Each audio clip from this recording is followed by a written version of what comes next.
பன்ட்டுங்கிற பறவை தன்னோட முட்டைங்களோட ஒரு மரத்தில் கூடு கட்டி சந்தோஷமாக வாழ்ந்துட்டு இருந்துச்சாமா. அது தினமும் தானியங்களை சேகரிக்கிறதுக்காக நிறைய இடங்களை கடந்து போகுமா. நிறைய தூரம் பறந்து போகுமா.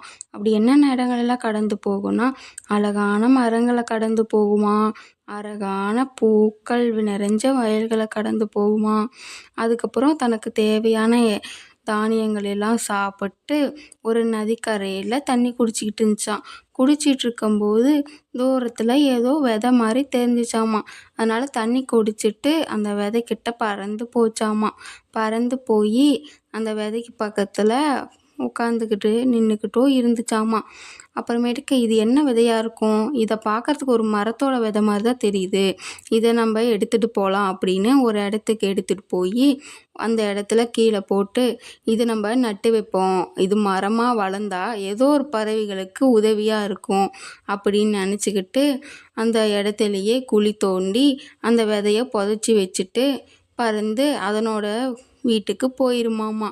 அதுக்கப்புறம் அதனோட வீட்டுக்கு போயிட்டு தன்னோட முட்டைங்களோட அங்கே பார்த்துட்டு தினமும் தானியங்களை சேகரிச்சுட்டு வரும்போது அந்த மரம் எவ்வளோ வளர்ந்துருக்கு அப்படின்னு பார்க்குமாமா. சின்ன செடியாக அழகாக வளர்ந்துருக்குமாமா. இதை பார்த்துட்டு பன்ட்டுக்கு ரொம்ப சந்தோஷமாக இருக்குமாமா. அடடே, இது நல்லா வளர்ந்துருக்கே அப்படின்னு நினைக்குமாமா. அப்புறமேட்டுக்கு தன்னோட வீட்டுக்கு போயிடுமாமா. அதே மாதிரியே தினமும் அந்த மரம் இருக்கிற இடத்துல போய் பார்க்குமாமா. ஒரு தடவை பார்க்கும்போது அந்த மரம் நல்லா வளர்ந்துருக்குமாமா. அதுக்கப்புறம் அது சொல்லிச்சான், நீ நல்லா வளர்ந்துட்டியே, நீ யாருக்காவது உதவி பண்ணுவ அப்படின்னு அது சொல்லிச்சாமா.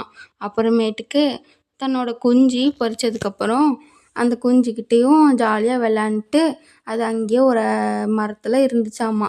அப்போ தான் ஒரு மரம் வெட்டுறவன் அங்கே வந்தானாமா.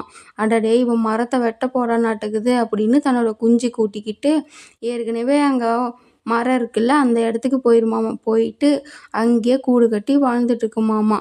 இதுதான் ஒரு சின்ன விதையால் எவ்வளோ பெரிய பயன் கிடைக்குது அப்படிங்கிறது தான் இது கதை. அவ்வளோதான்.